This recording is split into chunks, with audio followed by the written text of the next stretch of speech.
మహిమాన్విత క్షేత్రం గానగాపూర్ యాత్ర నవంబర్ 27-28 తేదీల్లో ఆసక్తి కలవారు సంప్రదించాల్సిన నెంబర్లు 9849716528 9391381366.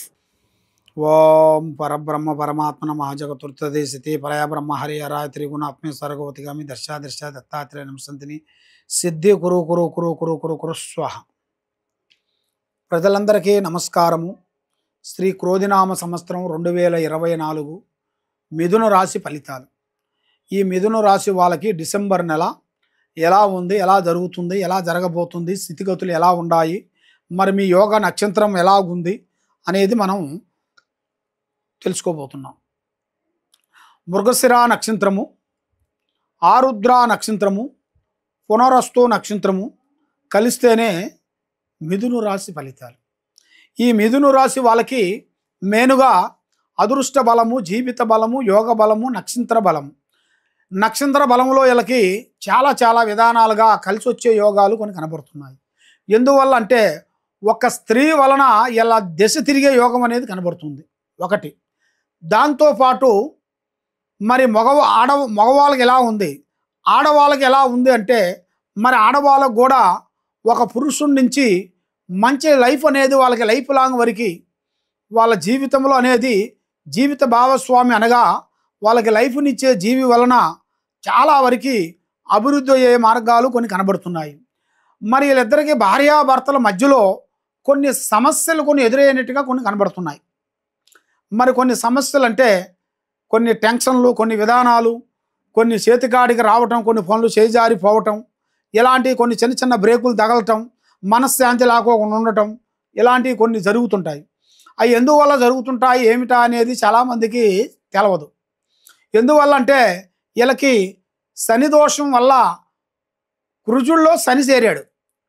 కుజుల్లో శని చేరిన దాని వలన వీళ్ళకి ఏ కార్యక్రమం చేసినా, ఏ పని అనుకున్నా, ఏది చేయాలనుకున్నా కూడా ఆ కార్యక్రమం చేతికాడికి వస్తుంటుంది, చేజారిపోతుంటుంది. చూసే వాళ్ళ వరకు బాగున్నారు, మీకేమి తక్కువ, అభివృద్ధిగా వస్తున్నారు, మీ భార్య వల్ల కొంచెం లక్ష్మి తింటున్నారు అని భర్తను అనటం, భార్యని నీ భర్త వల్ల మీరు చాలా బాగుపడుతున్నారు, వాళ్ళ దగ్గర నుంచి మీకు ఆస్తులు కానీ, డబ్బులు కానీ, ఆలోచన కానీ, అనుభవాలు కానీ మీకు బాగా వస్తున్నాయి, మీ తెలివితేటలు కూడా ఆమె నుంచే వస్తున్నాయి అన్నట్టుగా చాలామంది చాలా విధానాలుగా మిమ్మల్ని చెబుతుంటారు. వాళ్ళు చెప్పిన దానివల్ల మీరు సతమతం అయిపోతుంటారు. కాబట్టి ముఖ్యంగా చేయాల్సిన విధానం ఎలా ఉంటుందంటే మీకు మెయిన్గా మీ కుటుంబంలో ఉండాల్సినవి, మీ భార్య భర్తల మీద ఉండాల్సినవి రావుకేతువులు దోషాలు ఎక్కువగా ఉన్నాయి. దానివల్ల మీకు నాగదోషం ఎఫెక్టులు ఎక్కువగా కనబడుతున్నాయి. నాగసర్పదోషం. ఈ నాగసర్పదోషం వలన వీళ్ళు ఏ కార్యక్రమం అనుకున్నా కూడా, ఏ ప్రయత్నం అనుకున్నా, ఏ ప్రయాణం చేయాలనుకున్నా కరెక్ట్గా ముడిపడదు. ఏదో ఒక సమస్య, ఒకరు బాగుంటే ఇంకొకరు బాగోదు, ఇంకొకరు బాగుంటే ఇంకొకరు బాగోదు, అన్నీ బాగుంటే మనకి ఏదో ఒకటి మిస్ అవుతుంటుంది. బస్సో బండో ఏదో ఒకటి మనకి మిస్ అయిపోతుంటుంది. ఆ విధంగా మీ జాతక విధానాల్లో కొన్ని కనబడుతున్నాయి. మరి మీ మిథున రాశి నామ నక్షత్రంలో చూసుకుంటే గ్రహదోష ప్రభావాలు ఎక్కువగా ఉన్నాయి. దీని వలన మీకు ఆర్థిక బాధలు, సమస్యలు, కొన్ని రుణ బాధలు ఎక్కువగా కనబడుతున్నాయి. రుణ బాధలు అంటే కుటుంబంలో ఉండాల్సిన సమస్యలు అక్కడ ఇక్కడ అప్పు తెచ్చి పెట్టుకొని ఈ అప్పు కట్టలేక మళ్ళా అప్పు చేయలేక మానసికంగా రోజు రోజుకి మీరు సతమతం అయిపోయి ఆందోళన పడిపోయి మానసికంగా ఇబ్బందులు పడుతూ రోజు రోజుకి ఎంతో టెన్షన్ పడుతుంటారు మీరు. మరి ఆ టెన్షన్ పడేదానికి మెయిన్గా ఈ అమ్మవారు పూజా బలంలో జాతకంలో చూసుకునేట్టుకైతే మళ్ళీ మీకు మంచి భవిష్యత్తు, మంచి కార్యక్రమాలు, మంచి పనులు ఎదురయ్యే మార్గాలు తప్పకుండా ఉన్నాయి. కాబట్టి మీరు చేయాల్సింది మెయిన్గా ఆ శివయ్య దర్శనం ఒకటి చేయాలి. తర్వాత రావుకేతువులు పూజ అనేది చేయాలి. మనకి మెయిన్గా రావుకేతువులకి ఆ పూజా బలం అనేది చేస్తే మెయిన్గా వాళ్ళ మీద నుంచి ఆ రావుకేతువుల దోషం అనేది పోతుంది. వాళ్ళిద్దరి మీద భార్యాభర్తల్లో మంచి బలం అనేది కలుస్తుంది. వాళ్ళకి ఒక మనశ్శాంతి కలుగుతుంది. వాళ్ళకి ఏ కార్యక్రమం చేసినా అభివృద్ధి అవుతుంది. ఏ పని చేయాలనుకున్నా, ఎక్కడ పోదాం అనుకున్నా కూడా ఏదో ఒక సమస్య వచ్చి పడిపోతుంది. ఆ సమస్యల వలన మనసు, ఆలోచన, విధానము, ఒక అందునుగా ఉండకోకుండా మానసికమైన ఇబ్బందులతో సతమతం అయిపోతుంటారు. ఆ సతమతం అయిపోయిన కాడి నుంచి మైండ్ ఆలోచన విధానము రోజు రోజుకు డౌన్ అయిపోతుంటుంది. మనకన్నా చిన్న చిన్న వాళ్ళు మన దగ్గర డైరెక్షన్ తీసుకున్న వాళ్ళు కూడా ఇప్పుడు పెద్ద పెద్ద స్థాయికి ఎదిగిపోయారు. మరి మీరు ఏ విధంగా ట్రై చేసినా కూడా ఏదో ఒక ఆటంకాలు కొన్ని ఎదురవుతున్నాయి. మనసు శాంతిగా ఉండలేదు, మానసికంగా ఇబ్బంది అనేది ఉండలేదు. ఎక్కువగా మీరు పూజించాల్సింది ఆ పూజని శనిగ్రహ పూజ విధానం అనేది నేను చెప్పిన ప్రకారంగా 9 శనివారాలు మీరు ఉండేట్టుగా అయితే మీ మీద నుంచి అష్టదరిద్ర దోష నివారణ, కర్మదోష నివారణ వెళ్ళిపోతుంది. మైండ్ బాగుంటుంది, లక్ష్మి నిలబడుతుంది.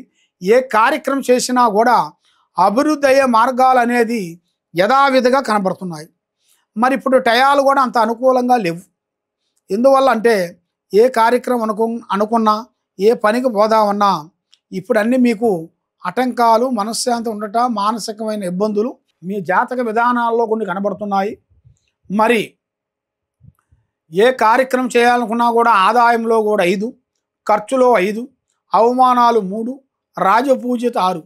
కాబట్టి మరి మీరు ఏ కార్యక్రమం చేయాలనుకున్నా, ఏది పోదాం అనుకున్నా కూడా ముఖ్యంగా పెద్దవాళ్ళు ఆశీర్వాదం, పెద్దవాళ్ళు డైరెక్షన్ పడుకుని తీసుకొని మీరు నడిచినట్టుగా అయితే మీ జీవితంలో మంచి మంచి యోగం అనేది కలిసి వస్తుంది.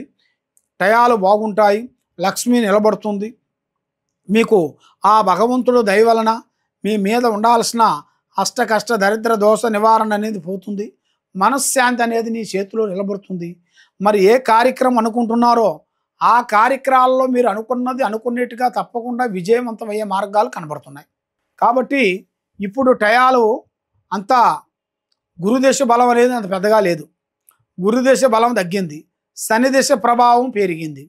శనిదేశ ప్రభావం వలన అనారోగ్యము, ఇంట్లో మానసికమైన ఇబ్బందులు, నమ్మిన వాళ్ళు మోసం చేయటం, ఎక్కడ పోయినా ఇబ్బందులు కొన్ని ఎదురు కావటం, నరదిష్టి ప్రభావం ఎక్కువగా ఉండటం, ఎవరు ఏ పని అనుకున్నా కూడా ఆ పని కాకోకుండా బేక్ పడటం, సికాకులు కొన్ని ఎదురు కావటం, ఇలాంటి మీ జాతక జీవిత చరిత్రలో కొన్ని కనబడుతున్నాయి. అవన్నీ మీకు తెలుసుకోవాలనుకుంటే మమ్మల్ని ఒక్కసారి సంప్రదించినట్టుగైతే మీ జాతక విధానాన్ని బట్టి అన్ని విషయాలు మేము చూసి చెప్పగలుగుతాం. సర్వో జనా సుఖనో భవంతు. ఓం నమః శివాయ.